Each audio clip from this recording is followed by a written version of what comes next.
Okay, welcome everyone. Hey, we're going to get back to basics again here. We're doing extreme beginners drawing. We're doing some simple pencil drawings. We're going to do contour drawing. And we're also going to just incorporate a ruler. Sometimes, you're going to want to use a ruler when you're drawing just to help you get a few straight lines, get some real accurate straight lines to maybe capture your subject matter a little better. It depends on your level of drawing skills. Everyone starts out different. We all start out with the, obviously we start out with the stick figures. We do those, right? And then we go on from there, and then we start doing little doodles and this and that. So we all start that way, and then we keep going and keep trying different things and venturing out. But in the beginning, when you're just starting to draw, it's just, you really improve quickly if you're just putting in a little bit of time. So if you're putting in 5 or 10 minutes every day of drawing, contour drawing, sketching sometimes to feel out some lines or some shapes and things like that, you should be fine. 5 or 10 minutes is all you need. And then once you're into that groove of every day doing 5 or 10 minutes, then you can just bump it up another 5 minutes and you're up to 15, and it's no big deal because you're in that mode of just always doing it every day. So try to get your 5 or 10 minutes in every day consistently all the time, and then eventually you're going to be bumping up your time. And then eventually, after maybe 6 months, 8 months or so, you might find yourself, you'll be just doing like a half an hour every day maybe of drawing, and then maybe on the weekends you're doing some painting in addition to that. So you'll be surprised. If you just get into that habit of a little bit every day, it'll turn into more, and then you'll just find it easier and easier to put more hours in. And the more hours you put in, the better your artwork's going to get. That's just really the bottom line of it. Everyone will tell you, if you talk to any professional artists or artists that have attained a high level of proficiency with art and drawing and painting, they'll always tell you, they'll always be honest with you and just tell you it's a matter of just putting in the time and also getting good, learning from good people that are much better. So you always want to be learning from people that are much better than you. So if you find you're learning from someone that's about at the same level you are, you're going to probably want to bump it up and try to always learn from people that are doing a lot better artwork than you, because they've done more time, they've worked harder at it and put more time in. And that's no put down for anybody. It's just like the better the teacher and the more knowledge a teacher has, it's going to be a little bit more information for you so that you can have more, information to use and to draw from as you work with your artwork. So no big deal. I'm always learning. I always go to books that I have that I've accumulated over the years, and I look at some of the great artists over time, some of the artists that are way back in history, or even just our contemporary artists today that are the really top professionals. I always learn from them. I try to heed what they say. So, always try to learn from somebody that's, has more experience and a lot more knowledge. And this way you're utilizing their experience so that you don't have to go through the tough, you're going to go through less problems and less challenges if you're learning from someone that's quite a bit better than you. And I always learned from people that were better than me, and I always seemed to get great information and learn more and more as I went along. So just an idea here that I put out on my channel of, making sure you're learning and growing and keep learning, getting that knowledge and putting in that time. So again, we're going to do we're going to draw this pencil, this mechanical pencil. It's a Pentel actually. Number 7.7. I'm going to set it across from me. And this is where the ruler comes in. If we can get a center point for that pencil, maybe I'll put it on a slight angle. You could keep it straight. You can draw your pencil perfectly level like so, or you could put it on a little bit of an angle. That might look a little more interesting. Or even like an angle like this. Maybe I'll do an angle like this here. Well, maybe I'll go level with just a little bit of an angle, just a tiny bit. I'll take one line and just draw that super light line across there. You might not be able to see it. Hopefully you can see that. You probably can't see that, but I just drew a super light line. And what that's going to do is give me my center point of my pencil that I'm going to draw here. I'm going to set it down again across from me. And that'll give me my center line so that I can kind of use it as like a gauge as I'm drawing.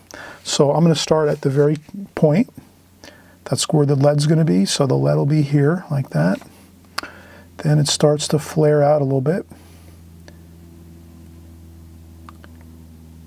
And then it goes like this, and then it comes back down like this, like so. And again, perfection is not what we're looking for here. We're just trying to get the basic shape of it so you have that metal front portion of the pencil, mechanical pencil, and then it goes up and flares out here a little bit like that, like so. So I think you can see that. Let me zoom in a little bit. I apologize. Let me apologize because I'm not zoomed in enough here. That's where we need to be, like that. So again, I started off with the lead, the pointy lead sticking out of the very tip of the mechanical pencil. And then we got that first area. And then if I just set this down like this, maybe we can even do that. Let's do this. Let's set it maybe here. I'll need some tape because this is rolling quite a bit. Let's get some tape. So I always use tape to tape things down from moving around. And so we'll take a little bit of tape here. And I'll just roll this up a little bit in a cylinder, like this, a cylinder shape. And speaking of cylinder shapes, that's what the pencil is here. It's really basically a cylinder. So when you're looking at this pencil, you can automatically say, what shape is that pencil? Well, it's a cylinder, basically. So let's see. Okay, that's good. Hopefully that'll stay like that. Okay. So we always talk about basic shapes. If you can think of things first as a basic shape, and then that'll help your mind to just understand, okay, well, this pencil is actually a cylinder. And the reason I say that is because if you take this mechanical pencil and you look at it, it's sort of like this. It's a cylinder like this, and then another cylinder, smaller cylinder like this, like so, and then another smaller cylinder yet there. And that's somewhat of like a cylinder, kind of a tapered cylinder. And then that's the lead in the front there. So you can kind of see how the shape is essentially just a large cylinder, like so.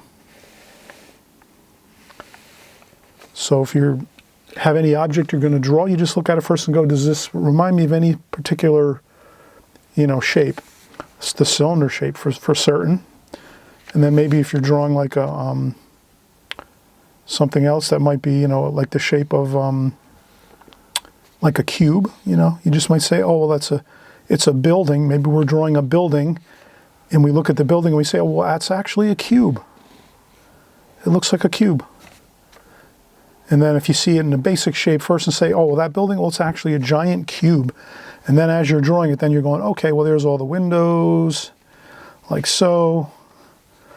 And the doors and some fancy doors here and there on the sides of the building, and maybe there's another cube on top like that. That might be the some of the top structures of the building up here, the top portion of the building over here, and things like that. So, but that's basically a cube. This is basically a cylinder. So kind of start to think of things when you're drawing, just to give you the feel of things. You say something might look, or if you're just going to draw in 2 dimensions, like that's a square.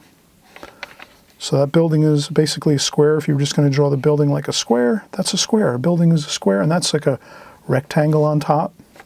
And then maybe you're gonna have like some other squares for windows, some maybe rectangles too, rectangles and squares for windows. So basic shapes all the time, just to get your mind relaxed a little bit, because you're going to say to yourself, oh, I know that shape. That's a square. That's a cylinder. That's a pyramid. That's a sphere, that's a circle, and that's all. Just a kind of a thing to keep in mind. So now we're going to keep going here, and we're going to draw the next cylinder, and that's this is the portion of the pen with the metal, like so. Okay, that's the metal part. And we're going to keep going and say, okay, now this is the main portion of the. I went off my I went off that line a little bit, but that's okay, because now we're already well started here. We got everything going. And then we're going to do that, and then we're going to have another clip here. That's where the clip is. And then the clip comes down and goes like that and circles back. And then we have a little more of the blue, the dark blue, so you can kind of shade in some stuff if you want. Let's shade in some things here. So this is the dark blue portion of the pen. And that's the main cylinder of the pen. That's where all the leads are. And then here's the final part there. That's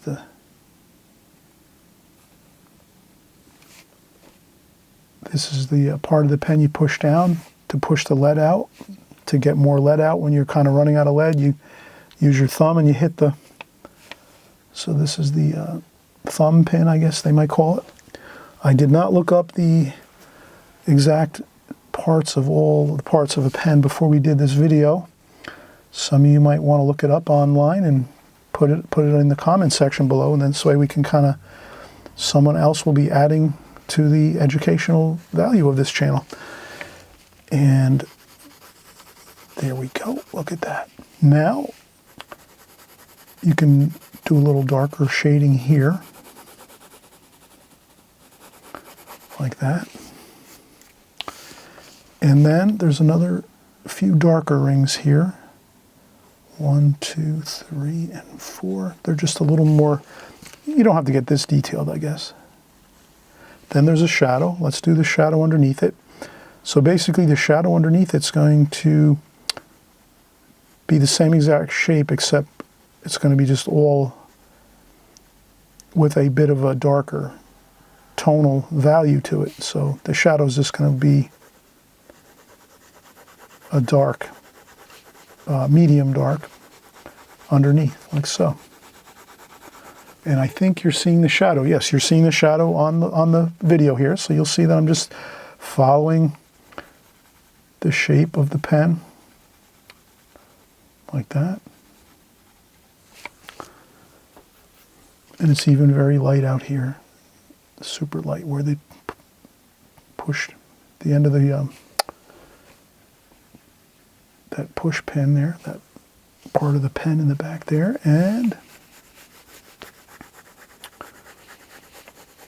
there we go. And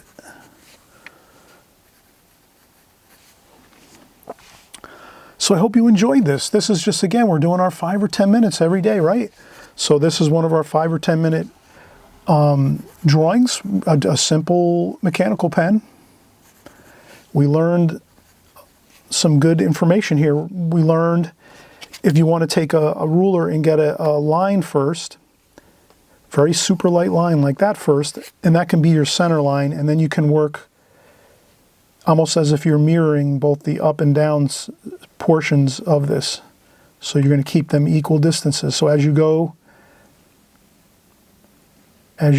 like this, you're keeping the same distance between the up and the down, and that'll keep the cylinder nice and even for you, you know, like that. So you can keep that line in there, and you're never going to see that line. Once you're finished, you're going to be shading this all in. You could take a little bit of an eraser here and erase that portion there so that you don't see it there. And again, you're putting a little bit of curves here. You could draw it straight. You could draw these lines straight like this as you're going. If you don't want to venture too much in putting too many curved lines in there as you draw, you can keep these lines just straight like that, more two-dimensional. But if you want to put a touch of a curve on that, that adds to it. It really looks a lot more beautiful as you're drawing if you can put in those little bit of curves. But in the beginning, you might want to do 2 or 3 of them with just straight lines here instead of getting fancy with the curves, because you got to keep those curves the same as you go across this way. Like you don't want to make one curve really sharp and then another one this way and then another one like that.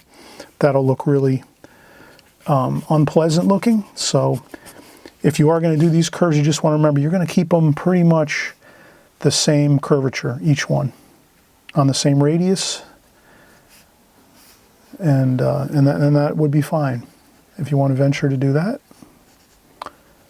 And then again, just like so. That's more a little sketchy, right? I wasn't, and then contour drawing, we would just start.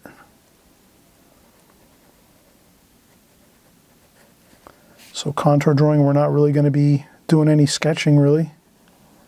We're just going to go and start in one place and then just keep going. Like so, and just keep moving the pencil and going across. And then we can go up here with this and come down there like that.